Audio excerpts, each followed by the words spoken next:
갈라디아서 6장 1절부터 9절까지 말씀입니다. 신약성경 308쪽을 함께 찾으시고요.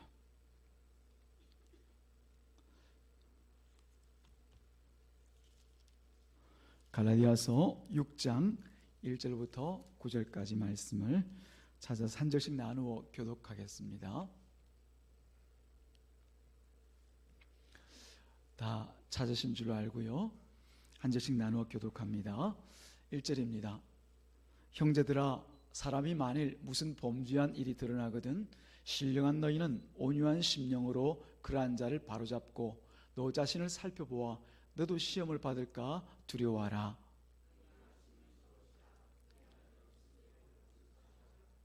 만일 누가 아무것도 되지 못하고 된 줄로 생각하면 스스로 속임이라.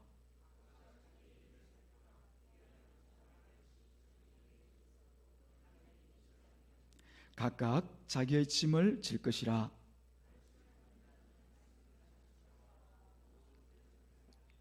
스스로 속이지 말라. 하나님은 업신여김을 받지 아니하시나니 사람이 무엇으로 심든지 그대로 거두리라.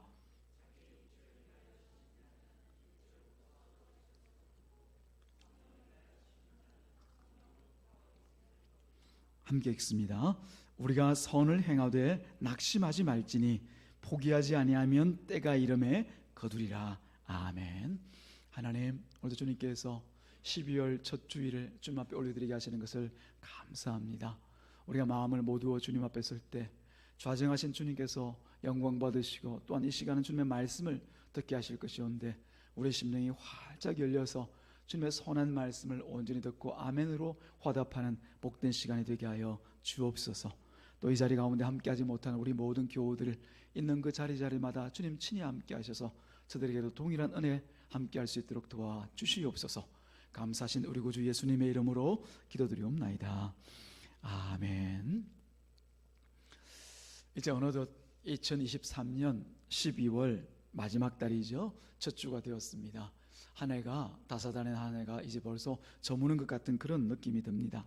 돌아보면 하나님의 은혜 아닌 것이 없죠. 모두가 은혜입니다. 특별히 우리가 지난 3주간 동안 함께 하나님께 올려드렸던 한 영혼을 위한 새일의 합심 기도회, 이 기도회를 시작으로 해서 하나님께서 시작하게 하신 것들을 은혜 가운데 이끌어 주시고 또 하나님의 자비하심과 긍휼을 따라서 그 한 영혼들을 귀한 열매로 응답하실 줄로 믿습니다. 뿐만 아니라 영혼의 열매만 아니라 우리 심령들도 이 모두 21번의 새벽 시간을 통하여서 하나님의 큰 은혜를 입고 다시 믿음의 장성한 분량까지 성장하게 된 줄로 믿습니다. 이 귀한 주님의 일에 이 모양 저 모양으로 함께 참여하여서 또 우리를 사용하신 그 하나님의 말씀에 순종하여서 함께 하신 우리 모든 교우들에게 또 이런저런 하나님의 은혜가 함께 하실 줄로 믿습니다. 주님께 영광을 돌리고요. 그 와중에 또 보니까 우리 교회당 1층 리모델링이 완성되었습니다. 마무리되었는데 주께서 기도하게 하시는 그대로 이루어 주셨습니다. 아름답고 또 거룩하고 안전하게 잘 이끌어 주셨습니다. 하나님께 세우시고 사용하신 참으로 많은 이 주의 종들의 또는 일꾼들의 수고와 헌신이 있었습니다. 물론 크고 작은 어려움들도 있었지요. 그럼에도 불구하고 잘 이기게 하시고 일들을 마무리하게 하셨습니다. 이제 이어서 2층도 계속해서 잘 리모델링이 될 수 있도록 우리 마음과 힘과 또 기도를 집중하셔서 하나님의 사역에 동참하시기를 주님의 이름으로 축복하며 권면합니다. 왜냐하면 이 모든 하나님의 일에는요 거두게 되는 것이 있기 때문에 그렇습니다. 그저 하는 것이 아닙니다. 우리가 뭐 세상 말로 세상에 공짜는 없다 그렇게 얘기하는 것과 같이 하나님께 주신 이 일을 감당하는데도 사실은 공짜가 없는 것이죠. 당연히 은혜로 감당해야 되는 것임에도 불구하고 성경에서는 우리가 주님의 일들을 충성되이 일할 때 하다 못해라는 말이 좀 그렇지만 잘하였도다 착하고 충성된 자 이런 하나님의 칭찬의 있음과 함께 우리 삶 가운데 약속되어진 일들이 있다는 것이죠. 바로 심은 대로 거두게 하신단 말입니다. 우리가 무엇으로 심든지 심는 그것으로 또 하나님께서 거두게 하실 것이기 때문에 이런 일들에 우리가 주의를 집중해서 기도하고 힘을 모두고 또 마음을 합해서 잘 감당해야 되는 것입니다.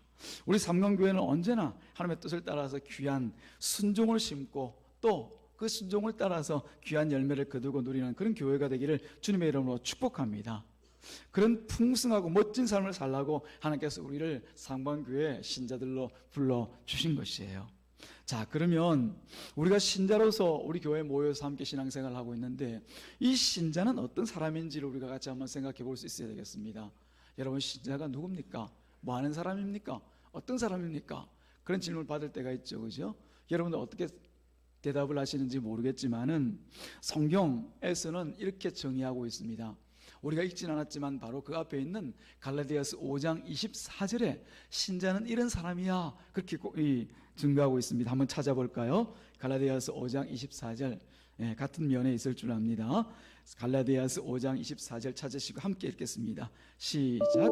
그리스도 예수의 사람들은 육체와 함께 그 정욕과 탐심을 십자가에 못 박았느니라. 그리스도 예수의 사람들, 이거 우리가 편하게 얘기하도록 신자라고 얘기하지 않습니까? 뭐 성도라고 얘기해도 마찬가지고요. 오늘 여기 있는 우리들을 얘기하는 얘기입니다. 그리스도 예수의 사람들은 육체와 함께 그 정욕과 탐심을 십자가에 못 박았느니라. 이런 사람이 바로 신자라고 하는 겁니다. 즉 신자라고 하는 것은 내 육체와 내 안에 있는 정욕과 그 탐심을 십자가에다 못을 그냥 꽝꽝 박고 사는 사람들이다 라고 하는 뜻이지요. 사람들은 따로 배우지 않아도 보면은 다 자기 육체를 위해서 삽니다. 그 배워주지 않아도요, 학교 가지 않아도요, 누가 가르치지 않아도 다 육체를 위해서 삽니다.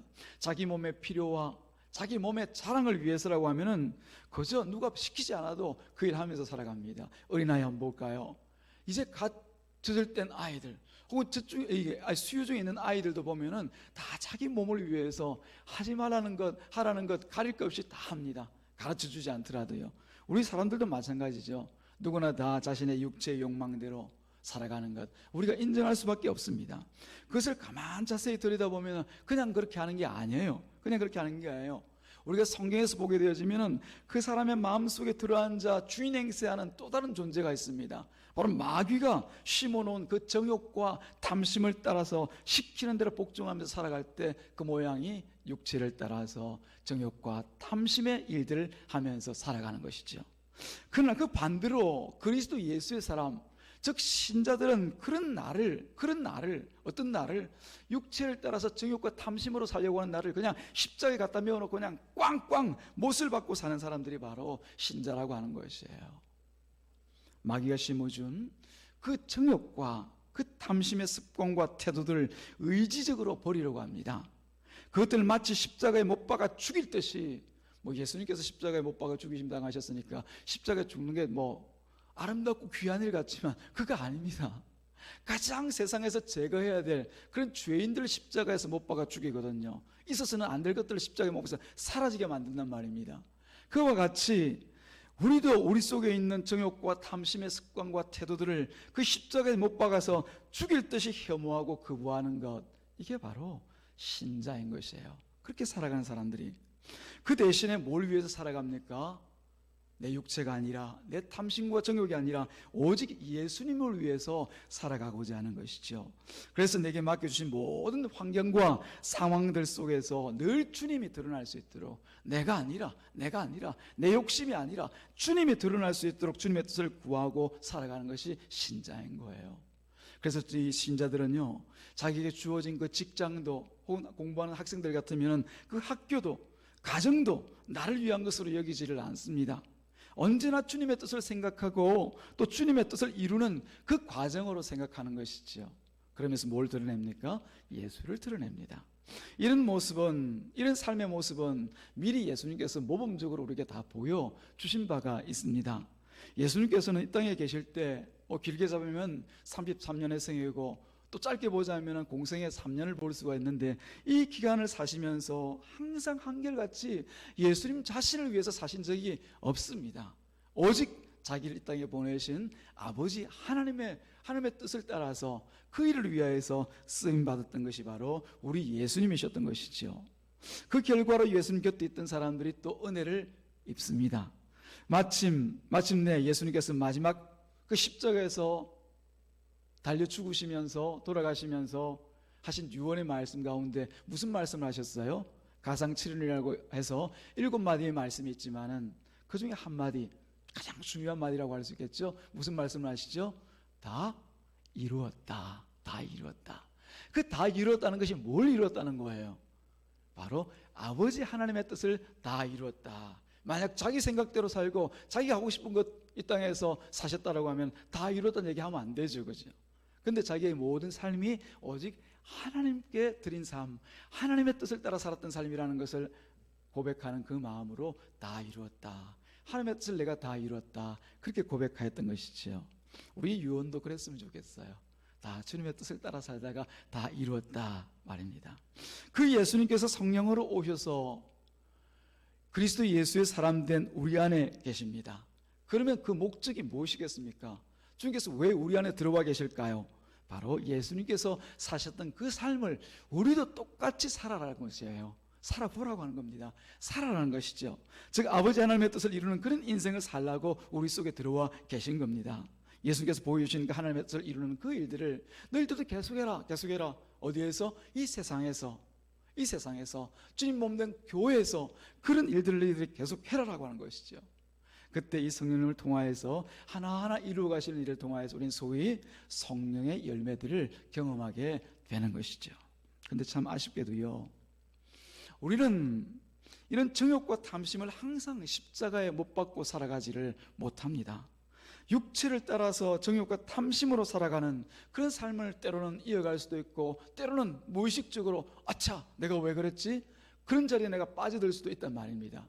그리고 우리는 그냥 넘어갈지 모르지만 성경은 그런 상태나 그런 모습을 분명하게 정의를 해놓고 있습니다. 뭐라고요? 그게 바로 범죄다, 죄를 범한 상태다라고 하는 것이죠. 우리가 읽었던 1절 말씀에 그것을 이렇게 얘기하고 있습니다. 형제들아, 사람이 만일 무슨 범죄한 일이 드러나거든. 여기서 보니까 느닷없이 범죄라는 이 말씀이 들어와 있는데, 이때 범죄가 바로 그런 상태를 얘기하는 거죠. 어떤 아까 읽었던 5장 28절에 있는 말씀과 24절에 있는 말씀과 같이 우리 성도들은 육체와 함께 그 정욕과 탐심을 십자가에 못 박고 사는 것이 당연한데, 그렇게 살지 못하고 여전히 육체의 정욕과 육체의 탐심을 따라 살아갈 때 그걸 죄를 범했다. 누구한테요? 하나님께. 그걸 두고 1절에서 형제들아, 사람이 만일 너희 성도들 가운데서 무슨 범죄한 일이 드러나거든, 이렇게 말씀하고 있는 거죠. 사실 신자라면은 누구나 알 것 없이 이 육체의 일을 따르고 싶어하는 그런 경향이 있습니다. 저도 마찬가지고요. 아마 여기 계신 여러분들도 크게 다르지 않을 줄로 압니다. 그런 경향이 평소에는 잘 드러나지를 않아요. 그런데 어떤 계기가 되어서 그것이 시험이나 유혹으로 다가오게 되어지면은 슬며시 속에 가라앉아 있던 것들이 밖으로 드러나게 됩니다. 그래서 육체의 일을 하게 되어지죠. 그 육체의 일들이 어떤 일로 나타납니까? 시기와 질투와 다툼과 분쟁과 반목과 갈등의 상황으로 드러나게 되는 것이죠. 그 중간에 내가 들어와 있는 것이죠. 이것이 육체를 따르는 이들로부터 파생되는 모든 범죄입니다. 그것을 두고 지금 이 갈라디아서 6장 1절에서는 너희 중에 범죄한 일이 드러나거든 이라고 말하고 있는 겁니다. 1절에 이 범죄는 세상의 범죄를 말하는 게 아닙니다. 강도짓하고 도둑질하고 사람 죽이고 한 이런 죄가 아니라 속에 있는 것을 성령으로 거스르지 않고 성령을 걸러내지 않고 있는 그대로 토해내는 것, 우리 육체 안에 있는, 마음 안에 있는 탐심과 탐욕과 육체의 일들을 그대로 드러내는 것, 이게 바로 범죄라고 하는 것이에요. 교회는 이런 범죄가 없을 수가 없습니다. 왜냐하면 교회는 그런 사람들이 모여있기 때문에 그런 것이죠. 이 교회를 생각하면서 어떤 사람들은 저도 옛날에 그런 바가 있지만은 신자들이 모이는 곳이니까 다 깨끗하고 선하고 싸움도 없고 다툼도 없는 그런 곳이 되어야 마땅하지 않는가라고 생각하죠. 세상과 같지 않아져야 되지 않겠는가라고 생각하지만은 그건 오해고 착각입니다. 우리 교회라고 하는 것은요, 죄가 없는 사람들의 모임이 아닙니다. 다만 그 극악한 죄를 용서받은 사람들, 용서받은 그 사람들이 모여있는 모임이 이 교회인 것이에요. 그러다 보니까 다시 범죄하는 사람들이 생깁니다. 용서의 효력이, 우리는 원죄에 대한 용서가 영원하고 또 우리 죄를 용서를 사함받으면 영원하지만은 그때마다 또다시 우리가 죄를 지을 때 그 용서가 그전으로 끝났다는 것을 알 수가 있습니다. 그래서 우리는 날마다, 오늘도 우리가 이부 예배에 같이 와서 고백할 때 어떤 고백을 합니까? 우리 죄에 대한 죄를 고백하잖아요. 그럼 뭘 구합니까? 용서를 구하지 않습니까? 범사에 모든 일에 우리가 하나님 앞에 행하는 일을 두고 늘 고백하고 또 용서하고 회개하고 나아가는 것. 그래서 우리가 교회에서도 보면은 왜 그것이 있는가? 그냥 형식적으로 있는 게 아닙니다. 우리가 다 범죄하고 살아가는 자들이기 때문에 그런 것이지요. 그런데 교회마다 보면은 항상 이 육체의 일들을 앞세우는 사람들이 빠지지가 않습니다. 갈라디아 교회도 주님께서 부활하시고 승천하신 지 불과 40여 년 뒤에 세워져서 교회에서 신앙생활을 하는 그런 교회입니다. 불과 40년이라니까요. 많이 잡아도 50년 근래에 주님께서 이 땅에 계셔서 그때를 지나고 난 뒤에 세워진 교회입니다. 그런데 이 사람들 가운데도 뭐가 있다는 겁니까? 형제와 자매들 안에서 범죄하는 자들이 속출하고 있었다는 겁니다. 어떻게 해요?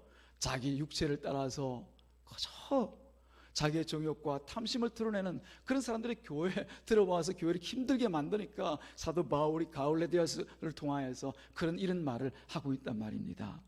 빠지질 않습니다. 이런 사람들의 말과 행동과 태도들이 교회에 드러나게 되어 있죠. 그때를 두고 형제들아 사람이 만일 무슨 범죄한 일이 드러나거든 이렇게 사도 바울은 말하고 있는 거죠. 이럴 때 그럼 교회는 어떻게 해야 됩니까? 어떻게 해야 됩니까? 먼저 1절에 있는 말씀에서 보면은 신령한 너희는 온유한 심령으로 그러한 자를 바로잡으라. 신령한 너희는 바로잡으라. 이렇게 얘기를 하고 있습니다.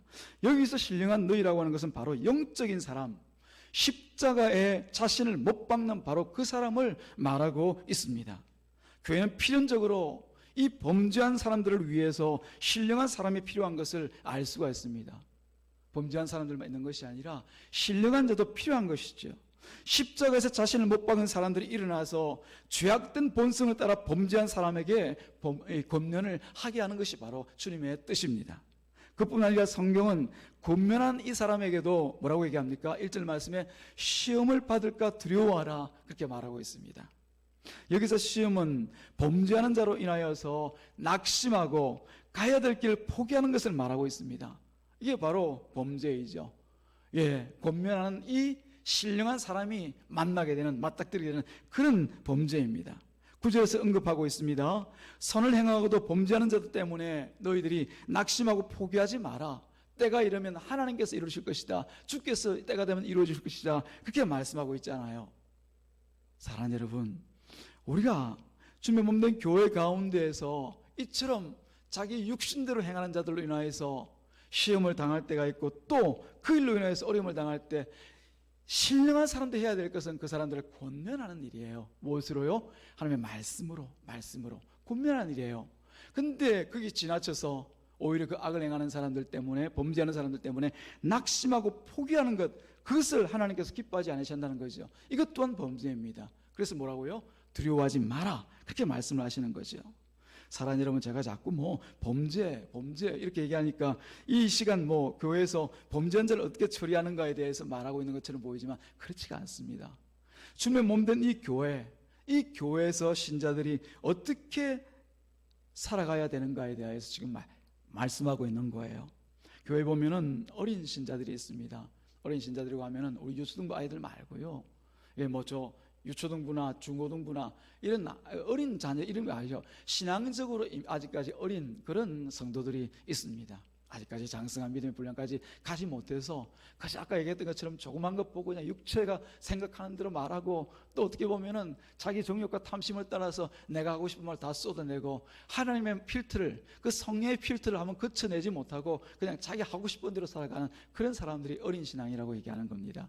그 사람이 나이가 몇 살이든지 혹은 신앙생활을 몇 년을 했든지 어린 신앙인 것이죠. 이런 어린 신앙을 가진 어린 신자들을 보면은 교회를 보면서 항상 자기를 위해서 존재한다고 생각을 하고 삽니다. 그러나 교회는 나를 위한 교회가 아니에요. 그리스도를 위해서 존재하는 것이 바로 교회입니다. 그것을 알지 못하고 여전히 육체에 붙들려 살아가는 그런 어린 신자를 위해서 교회는 신령한 신자가 필요한 것입니다. 주님만 사랑하고 성령으로 살아가기를 힘쓰는 그런 신령한 신자가 필요한 거예요.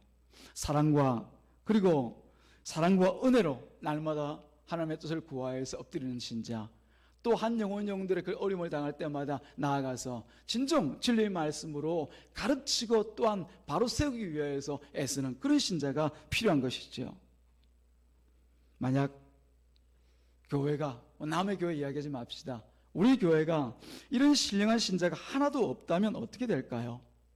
모두가 교회에 모여서 자기들의 주장과 말로만 채우는 그런 모임이 우리 교회라고 하면 어떻게 되겠습니까? 누구 하나 정말 자기 마음대로, 자기 정욕대로, 탐심과 탐욕대로 말하는 그 범죄를 지적하고 권유할 사람이 없고 또 형제 자매들의 그 신앙에 관심조차 없이 모였다 흩어진다면 어떻게 되겠느냐 말입니다. 그저 각자 속에는 옳은 대로 자기 좋은 것만 주장하는 사람들로 가득해서 성경의 말씀에는 귀조차 기울이지 않는다면 어떻게 되겠느냐 말입니다. 결국 그 교회는 주님이 계시지 않는 교회가 아닌 교회가 되어지는 것이죠. 그러므로 교회는 언제나 말씀이 그 중심에 서 있어야 됩니다. 그리고 말씀으로 가르침을 받는 것을 늘 감사하게 여겨야 되는 것이죠. 사람의 말을 듣지 않고 하나님의 말씀을 듣는 것, 그것을 늘 기쁘게 감사하게 받아들여야 됩니다. 내 소견과 판단과 생각이 아니라 하나님의 뜻과 생각을 듣고 배우는 것에 대하여서 그 당연하게 여기는 것이 아니라 감사히 여겨야 되는 것이죠. 왜냐하면 우리는 그런 말씀을 생각할 수 있는, 우리 속에서 그런 하나님의 말씀을 떠올릴 수 있는 사람들이 아니기 때문에 그런 거죠. 언제든지 육체를 따라서 자기의 탐심과 정욕에 따라서 말하게 되고 행동하는 것이 우리들이기 때문에 그렇습니다. 그래서 그런 신자의 태도를 6절에서 말씀하고 있죠. 가르침을 받는 자는 말씀을 가르치는 자와 모든 좋은 것을 함께하라. 가르침을 받는 자는 말씀을 가르치는 자와 모든 좋은 것을 함께하라. 이 말씀은 말씀 그대로 하나님의 말씀을 배우는 사람은 가르치는 사람과 온갖 좋은 것들을 함께 나누라고 하는 겁니다. 좋은 것 나누려면 어떻게 해야 되죠? 가까이 두어야죠. 그죠? 자, 멀리 내가 미국에 있고 그 가르치는 사람은 한국에 있으면 뭐 가까이 할래야 가까이 할 수 없고 좋은 것을 나눌래야 나눌 수가 없습니다. 요새야 뭐 시대가 그냥 뭐 원스톱 시대이기 때문에 비행기 실어 보내면 되고 공수하면 되고 서로 뭐 그냥 전화 한 통이면 가까이 있는 것처럼 여기지만 이 바울이 있을 때를 생각해 보십시오. 가까이 있으라는 얘기예요. 가까이 있으라. 늘 가까이 두라는 얘기입니다. 이것은 가르치는 사람을 위해서가 아닙니다. 바로 가르침을 받는 자신의 유익을 위해서 그런 거예요. 저도 어릴 때 이런 얘기 자주 듣고 살았습니다. 아마 그런 얘기들 많이 듣고 살았던 분들이 계실 텐데, 저희 교회에서나 교회 어른들이나 혹은 또 저희 어머님을 통해서도 그런 얘기를 하고 또 누군가 말하는 것을 옆에 듣기도 했는데 이런 얘기입니다. 집에서 자녀 듣는 곳에서 절대 교회 목사님 욕하지 마라. 교회 욕하지 마라. 저는 그 말을 들을 때마다 이렇게 이해하고 자랐습니다. 우선은 목사님을 부정적으로 말하고 욕하는 자신을 위해서입니다. 그런 말을 함으로 인하여서 그 목사님이 전하는 하나님의 말씀을 듣고 살아가야 되는 것이 신자인데, 과연 그 목사님을 욕하면서 혹은 부정적으로 생각하면서 그가 전하는 그 성경의 말씀이 아무리 옳다고 한들, 아무리 성경 말씀이라고 한들 그 마음에 그 말씀을 담을 수가 있겠습니까? 아멘 할 수가 있겠느냐 말입니다. 우선은 배기가 싫겠죠. 아유, 무슨 말을 하노? 뭐 하나님의 말씀인 것 같지만 내 마음에 안 와. 그러고 말겠죠. 자기 자신을 위해서 필요한 겁니다. 목사는 욕하는 존재가 아닙니다. 하나님께 맡기는 존재지, 목사들이 욕하는 것 하지 말라, 그렇게 자주 얘기했어요. 또 하나의 중요한 이유는 뭐냐면 그 말 주변에 듣고 있는 자녀가 되든지 혹은 친구, 이웃을 위하여 그 신앙 때문입니다. 어린 신앙의 시작이 말씀에서 시작되어서 말씀으로 가야 될 터인데, 교회의 지도자를 함부로 말하고 부정적으로 말하고 욕하는 것을 들으면 그게 목사든지 장로든지 마찬가지입니다. 집에서 아유 누구 아유 참 이래 저래 보니까 막 자꾸만 자기 보이는 대로, 사실은 안 그런데도 불구하고 자기가 오해해가지고 그렇게 얘기도 하고, 또 한편으로는 그런 게 있어서 그냥 자기 심중에 담아두고 기도하면 되는데도 불구하고 자식에게 얘기하든지 혹은 자기 아내와 같이 남편과 같이 그냥 질겅질겅 씹는 거죠. 그럴 때 그 말을 주변에 듣는 자녀면 자녀 혹은 같이 앉아있는 그 성도면 성도가 이미 그 말로 인하여서, 그 불신하는 말들로 인하여서, 부정적이고 욕하는 말들로 인하여서 그 불신에 독이 심기게 됩니다. 독이 심기면 뭐가 잘 올라오겠습니까? 당연히 독이 잘 나오겠죠. 앞으로 자라서 바른 신앙의 자리에 돌아오기가 쉽지가 않습니다. 그래서 교회가 가만 보면은 분란을 겪고 난 뒤에 그 분란한 것이 주로 이제 목사와 교우들 간의 관계의 분란이지 않습니까? 나와서 그냥 뭐 이런저런 막 이게 함부로 하고, 그죠? 그래서 자녀들이 다 봅니다. 교회 어린 신앙에 있는 또 우리 어린 신앙에 있는 청년들이 봅니다. 그러다 보니 그 당시를 경험했던 그 가정의 자녀의 신앙들, 그 당시를 겪었던 사람들의 신앙이 바로 세워지는 것이 그만큼 어렵다는 것을 우리가 경험적으로 보아 알고 있지 않습니까? 늘 살아계신 하나님을 향하여서 그 말씀을 듣고 난 뒤에 아멘 아멘 하고 그 말씀을 따라 살아가야 될 성도들이 그러지를 않고, 에휴 뭐 다 그렇지 뭐 그래봐야 사람들이마다 똑같지, 뭐 저 하나님의 말씀이라고 해봐야 그 뭐 별거 있겠나, 이러는 거죠. 저도 경험적으로 너무나 잘 알고 있습니다. 저희 어머님이 그 교회에서 신앙생활 하시다가 느닷없이, 뭐 저는 어릴 때 이유를 모르는데 지금도 모릅니다만은, 그냥 교회 성도들 일어나서 목사님에게 욕하고 목사님이 멱살 잡히고 이런 모습을 보면서 머리가 그냥 하얘졌어요. 저희 어머니는 그날 이후로 교회에서 떠나서 한 몇십 년 동안 신앙생활을 못하고 살았습니다. 제가 옆에서 너무나 잘 보았거든요. 그러므로 우리 교회는 어떤 이유로든지 말씀 가르치는 목사와의 관계, 또 교회의 지도자들과의 관계를 멀리하지 마시기를 바랍니다. 모든 좋은 것들을 함께 하시기를 주님의 이름으로 축복합니다. 뭘 위해서요? 내 신앙과 우리 자녀들의 신앙, 우리 함께 신앙생활하는 교회 공동체, 우리 같은 형제 자매들의 신앙을 위해서 그렇다는 말입니다. 우리가 신자로 부름을 받고 교회에 모이는 것은 누군가에게 그리스도를 알리기 위해서입니다. 그 각각의 역할을 우리 한 사람 한 사람들이 다 감당하는 거예요. 그건 내 자신을 알고 나를 위해서가 아니라 서로를 위해서, 나아가서는 교회 공동체를 위해서 나를 억누르고 주님이 드러나도록 하는 것이 바로 교회입니다. 그게 바로 서로의 짐을 지는 거예요. 각자의 짐을 지는 거예요. 이 짐 진다는 게 무슨 짐을 집니까? 나를 누르는 그 짐요. 나 지금 막 터뜨리고 싶은데, 나 지금 말하고 싶고 내 성깔대로 하고 싶은데, 그걸 누르라는 거죠. 그리고 누구를 위해서? 우리 교회 공동체의 이익을 위해서 내리누르고 서로의 짐을 지는 것, 이게 바로 신령한 너희들이라고 할 때 신령한 사람들인 거예요. 이런 신령한 사람들이 늘 하는 일은 그리스도의 법을 성취하고자 애씁니다. 그리스도의 법이라고 하는 것은 그리스도 안에 있는 그 마음을 얘기하죠. 주님께서 막 법전 하나 던져주면서 이거 다 외워서 이대로 지켜라가 아니라 우리를 향하셨던 그 예수 그리스도의 마음, 어떤 마음이에요? 여러분 기억나세요? 한번 떠올려 보세요. 우리 주님께서 어떤 마음으로 우리 가운데 함께 계셨을까요? 제가 물 한잔 하는 동안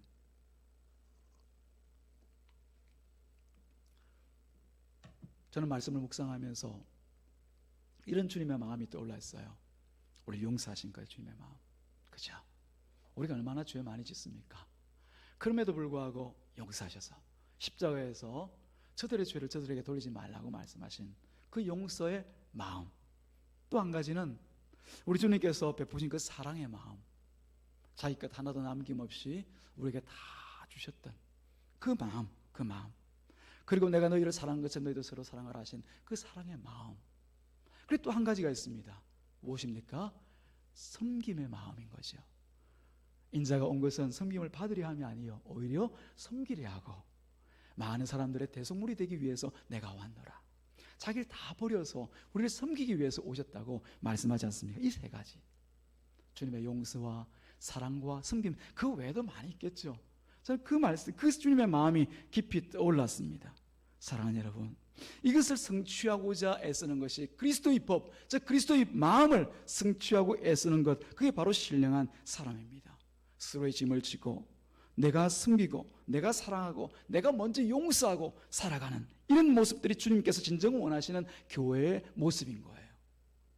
사랑하는 여러분, 우리는 그리스도의 몸의 한 지체로서 각자가 어떤 역할을 하는 그 자리에 있어야 마땅합니다. 하나님께서 우리를 이 땅에 살게 하시고 교회로 불러주실 때 우리가 아무 이유 없이, 아무 목적 없이 우리를 부르고 세우시지 아니하셨습니다. 우리는 모두 예수 그리스도로 인해서 용서받고 주님의 사람, 그리스도 예수의 사람이 되어 이 자리에 있지 않습니까? 그렇다고 하면 우리는 주님을 대하듯이 우리 모두에게 서로에게 주께서 베푸신 그 사랑으로 종노릇하면서 살아가야 됩니다. 종노릇하면서요. 이 종노릇이라는 말을 한번 생각해 보십시오. 종은요, 주어진 자기 일만 할 뿐 자기를 위해서 누군가 일을 해주기를 바라는 사람이 아닙니다. 아닙니다.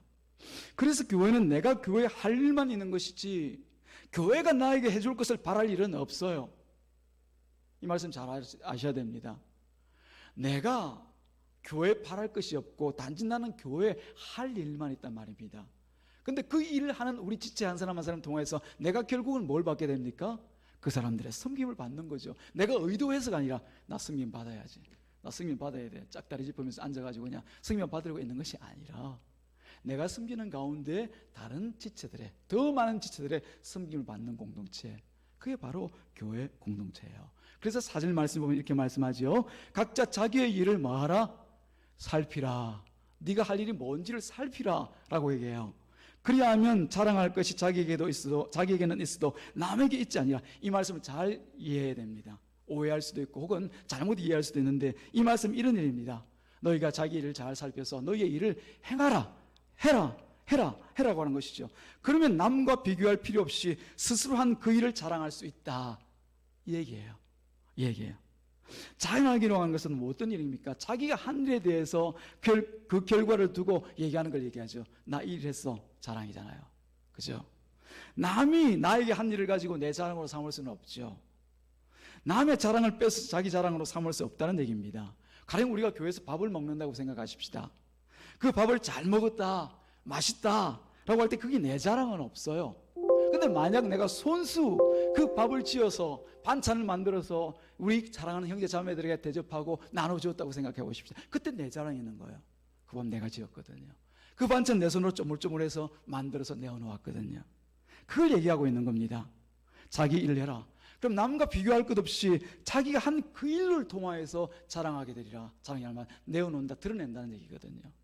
그렇다고 해서 우리가 한글 가지고 뭐 하나님 앞에 나가서 이거 했노라 저거 했노라 자랑하는 그런 얘기가 아닙니다.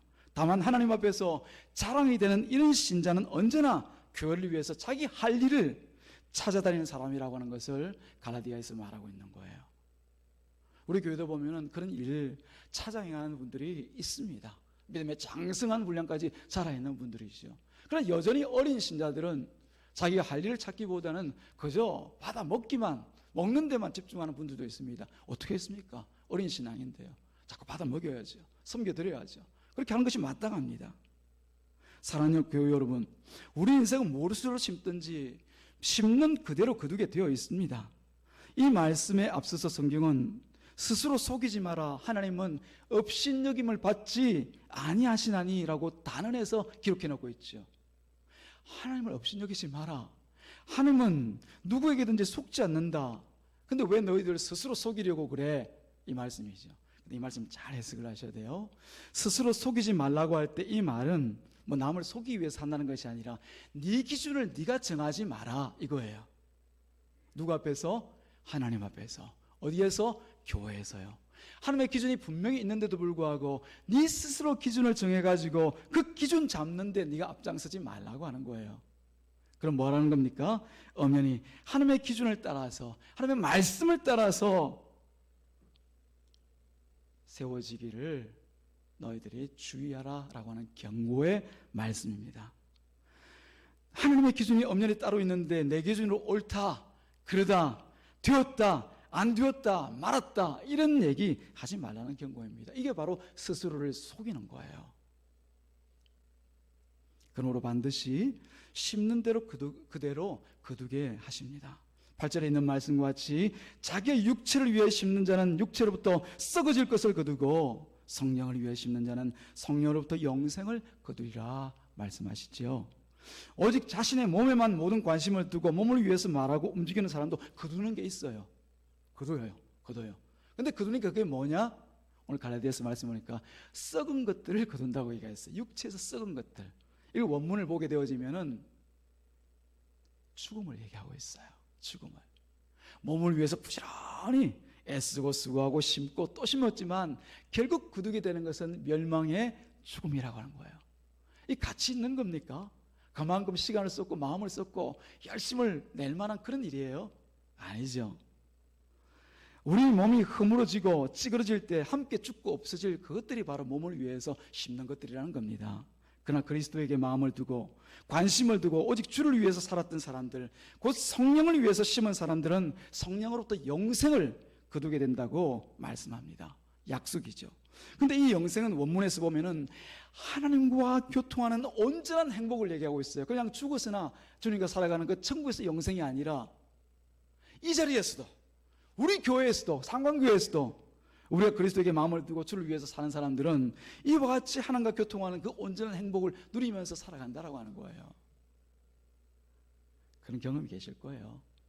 내가 은밀한 가운데라도 혹은 드러난 자리에서라도 주님께 마음을 드리고 살았던 뭔가를 행할 때 그때 내 마음 가운데 천천히 저 마음 밑바닥부터 올려나오던 그 기쁨과 그 즐거움, 우리 안에 계신 성령께서 기뻐하시는 거예요. 그래서 우리가 같이 행복을 누리는 거예요. 사랑하는 여러분, 우리는 그리스도의 용서에 의해서 주님께서 사랑하시고 용서하심으로 우리가 새 사람이 되었습니다.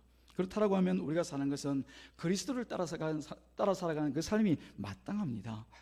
그러나 우리 중에는 아직 어린 신앙이 있고 때로 범죄하는 자가 있고 또 자기 짐을 지지 않으려고 하는 자가 있고 하나님을 속이려고 하는 그런 사람들도 있을 것입니다. 함께 있죠. 왜 없겠습니다. 그럼에도 우리 안에는 신령한 자로 이런 이들을 위하여서 온유한 심령으로 바로잡는 자가 있다는 것도 우리가 감사로 받아야 될 줄로 믿습니다. 그런 우리라면, 그런 우리 교회라면은 우리 각자 맡은 바 주어진 자리에서 지금 내게 주신 바 신앙에 최선을 다했으면 좋겠습니다. 그리고 몇 가지 일로 낙심한다는 이 말에는 지친다는 얘기가 있거든요. 마음을 그냥 풀을 탁 놓고 그냥 손 놓고 있는 거예요. 그런 몇 가지 일로 낙심하거나 포기하지 맙시다. 왜냐하면 주님은 언제나 자신의 선한 뜻을 이루시는 분이십니다. 그 하나님을 이길 자가 아무도 없기 때문에 그렇습니다. 그러므로 주님의 때가 되면 반드시 우리가 심은 대로 거두게 하실 것입니다. 9절 말씀, 우리가 선을 행하되 낙심하지 말지니 포기하지 아니하면 때가 이름에 거두리라. 사랑하는 여러분, 어떤 일이든지 주님의 뜻을 따라 선을 행하되 낙심하지 말고 포기하지 말고 인내를 감당하시기를 다시 한번 주님의 이름으로 권면하며 축복합니다. 때가 이루시면 반드시 우리 주님 이루실 것입니다.